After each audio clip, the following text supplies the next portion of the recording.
we say Guswa Edi Apomode ho enkomo ewo Afisem so ewo Adom TV na Alhaji Vision Herbal Clinic in for Atnase enti me wo Alhaji Idris Muhammad oni Dr. Penny yo wo na afi manager Thomas Kobla Ajay wo mo Atnase ye no mo edi nkomo benifo me ma mo ache na mpombo ko de chede ampo Nyankopon Adom pacha na so ye Nyankopon gusu sra ye mpa ene me frase free eye manager ho manager Ada bia wako de Nyankopon gusu sra me pa na ye kasa Alhaji Vision Herbal Clinic de na ye bomu din a wo se bani padwunim. Okay, so ye kasa Alhaji Vision Herbal Clinic na boye din a ye nipa wani. Okay. No ho adwuma na ye ne tetru pa wo yaso ye. Na ye mfa eduro bia te se ye mam ha bibiduro. Na ye de ye mfa ngu wani ni so. Na momu benom na ebo ana se te bibibia wo wani ni so bia no. Na eyi efri so na onso ho ato. Okay. Ye mfa sikan so enka ni. But yade bia wo ani ni so mu waduro a. Benom. Nipa ne benom na eyi na free ho. So ye bibiduro. Bibiduro ye. Yes, ye mam. Apart from ani no de ebiem na moye wana no nko. Eno ye nyema bibre. Bibiti se BP. Bo wasi BP na ha no. Okay. Eno so ba ya so ye ya sa wo check na wosora no so ye bibiduro na ye de be ma wo. A obenoma ebeba fem to the normal level a upeno so bia enya na sa pepepe na diabetes no so bi tie nya na obi hwen samre na ebi ha na no so ba ya so ya no so ebi dro ni bia de be ma wa no so onuma ebeko ebeba fem papa se na upeno infertility say oba na say awo ma ye den amano say oba na say bemba ye ho no ba na say mumienu nyina mu ba bo ma eye na say ma ye nhwemu ahu say fort na your ba na be ma na nyina maso a nyina so na say amount stroke nso ye ho adwuma na we spin just hunam ba bibia ye ye bia no ba ya so ya ye be mo edra be no manager ma menko eye Dr. Alhaji Idris Muhammad Hormomra do ko bi frame na no wo se ni kotodwe ondo wo se bia kase na wa ye ntia wa se ne nan no ntumi hodi body no emu ye ne ya ye ne ho we ye odimi kran drive nipa sa no ba ho a be ma na drum na ho ato no somebody ka kire mu se twedi ampo Nyankopon bo wiase a obo haban no efi nipadua na kwan efi utrase besi wo na ase ye wo ho haban wo ho ene maka kire se bibiduro no so eye amamre na amane ye ne minya adaje tame na nanom na se mo tete me amamre ni amane kwan so ndi se honamani ene sunsun mo adwuma de se wo how bi e da wo so wako ache ya na mepede doctor se kukudam nim de afu ahwe mo antimi nko obi se Alhaji me call India me call China me call ehemfa ekohwe me ho yare antumi anko edi enti na antumi nko na anodie na sabedi anoyie na sabedi Alhaji Vision ensem yare ne bebre wo hwa ya na ebi ohokra sebe enye honamani yare enti eno no oninam hospitals akese a wo hwe ne bede na akọ so oba Alhaji Vision Herbal Clinic no me hwe ho adwuma na ma ye ho haban so ye den ewo ho nam dia ma na ho to diabetes asema ye kan obi se Alhaji ma no diabetes no 10 to 20 years entumi nko edi enti na entumi nko ye wo no bi e hwa sa wono ma esoso ano but entumi ntu yare na se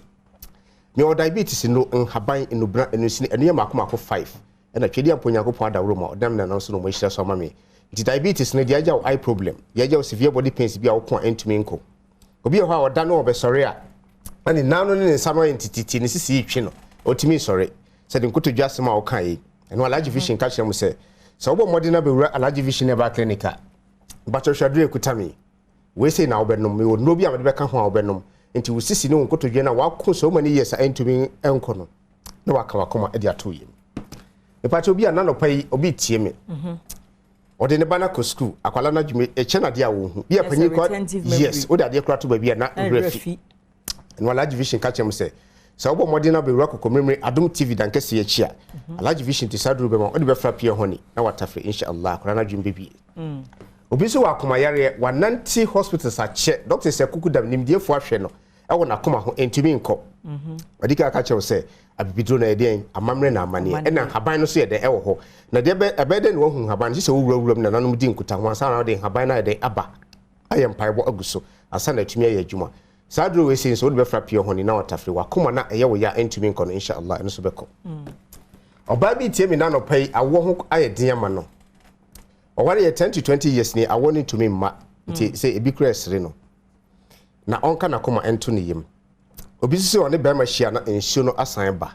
be ma bi nso hu nsuo ayemre to ne oba ne hia won timi nyim oba no Alhaji Vision se ka wakoma fatu yim maka cho se eyen haban enubra enu nsini inshallah so dia ne say obefa number no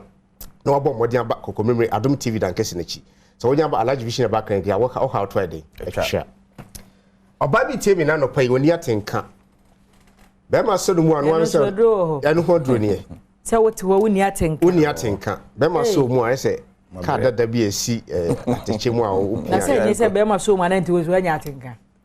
na be ma ho kan say atenka ya beto be ma ho kan wanti o say bu ade de oni bi kra okay so say duro we say we ye haban makoma haban mi o number sam de ye we ye makoma 7 okay ya bom pa ya guso wo de be fra pia ho ne better fratin kan be ba de do de da bi so na mo de chiche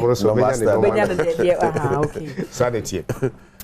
e pa che we so ba bi tie mi na no pay o menstrual problem the message na obi ho intimi ma and ma how yes obi so 2-3 days tum na twa e da ne hama no na ebre mo fibroid no fibroid say yare bia maka cho say menye fibroid operation menye coco operation na menye hernia operation omo my side mo nyina asan de asan ba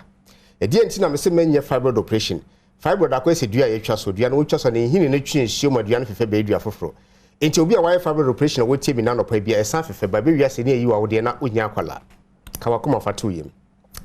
menses na entumi mayi no maka che o say betima ja o severe headache bi wo ko entumi nko wo ho bo so wona si peja no wo first start ye kese na ja wo sisi yare obi ho na video mutimi hihye no wan hwe yi a obeka so bi na ato aduro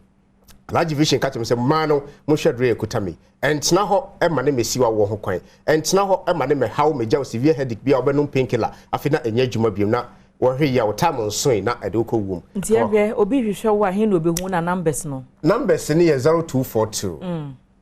812-426. Wo number na nipa no frɛ wa na abefa. Wo no abefrɛ na akosi asuko no mabi so na afi petepete ho kyerɛ. Menya ba no kra ebinom frɛ mo se Alhaji mo be kasa se beba na wo ankasa woni ho. Alhaji Vision bi ankasa metena se. Sa. Maka cho se aduro no amamre ne amane. Eti manager wo kranya haban bia na man de ne nsaka because se me na me de me nsaka na me de me nsanka wan sana ayaresa na ide. Ayejuma. Nti number no. Yes, number ni 0242 812-426. 0242-812-426 and 0502-187-178. But obi tie mi na no pay koko na do kro no maka che se koko yare boni ani hu hawa ye kan de ntia me se mitimi se ne yare e fa ye koko na obrodi so ni koko adro ya bibidro the fine na obenya bibidro ye amamre ni amane aguso betima sa koko aja eye problem koko asave koko private amoja wo koko akun bema koko asiwa wo ho kwan koko aja constipation a odidi nom na watchini ya want to be in private and no wo we so we mu e de e hihyew wo ho we so won sane no na no betima ye otititi a doctor say kuku da manimdie fo be hwe ento be na ye koko na ha maka to say broni ye dai oni koko adro ya bipidro na Alhaji Vision e back and obenya koko nro nhaban enubran no sine ne makoma ko 7 ana makabum eno ni ti koko no de woni padua no mu asabe e wo utima wo kasa na enkan de ewom obi e ho wodware bia na ne ho ye ne hene odwi ne ho saa de nyina koko tumi de saa de ne de eba okay enti enam se koko adro ni obroni hospital koko adro ni honti no obed no mu ndro bi saa entumi ko wan hwe yi na beja wo hawo Alhaji Vision ka chem se koko de koko adro de so obowura Alhaji Vision ba clinic de moja wo mu no ene na betima ku be ma ne betima ja wo sisiare bi obeko entumi nko enti na no pay fa number no ka wakoma fa to yem bema bi tie mi na no pay bema bi tie mi na no pay ne bema ne nya adwuma e mema ne maka and 25 to 30 years ose me be ma nya adwuma adenti na nya adwuma me won kokrafo bi o mo di 70 73 75 o mo me ma nya adwuma kama emi wu ye na branch a wodi 35 40 ose me be ma wu obi so ade de enwu so ode ne ho ka ne hia mu ne time ma me kasa ye so kina no pa oba ne be bo modern ye bia entumi sorry adenti na entumi sorry eye koko no wo sisi mu ade na ye ntini mu adwuma nti se ntini tumi nya adwuma ya be ma ne be da entumi sorry Alhaji Vision catch me se be ma de also tumi bo adwuma e ma o yere kanfo maka to se be ma wanti ma mo adwuma kra week na so timbo 5 times asa na week na end nti month ne be end so timbo 21 times asa na week na end asa na month na end sadro we ekutami obi hwehwe wa hen obi hu mi okokomremre wo de Badwam FM Adom TV wonya bedru ho pe wo de babi a wo free babi a na no pa bi a wo tie me free Kumasi Oboase Takwa Dunkwa Ashama Itema fa number no ne frɛ me okay abroche for no so tie me obi tie me free UK obi tie me free Japan Holland Amsterdam Netherlands any France Italy any Spain Denmark omugina frɛ Alhaji Vision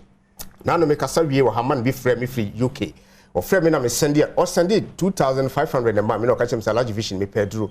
me say oh ene Friday me ntumi nya ne na chi se Monday wo se Alhaji me jiudi ti no ma send this kana ma Monday na na chi se o de man asidan ka twedi ampo Nyankopɔn di se papa na ene brand of friend me ni information nyina wo de ama me se metumi abɔ din okay esansa dro ne ya adwuma ma no ti waka che me se Alhaji okɔ adwuma mu no friend me wo se Alhaji obi ohia bibia me de number na ma no kren so nipa bebree friend me fi UK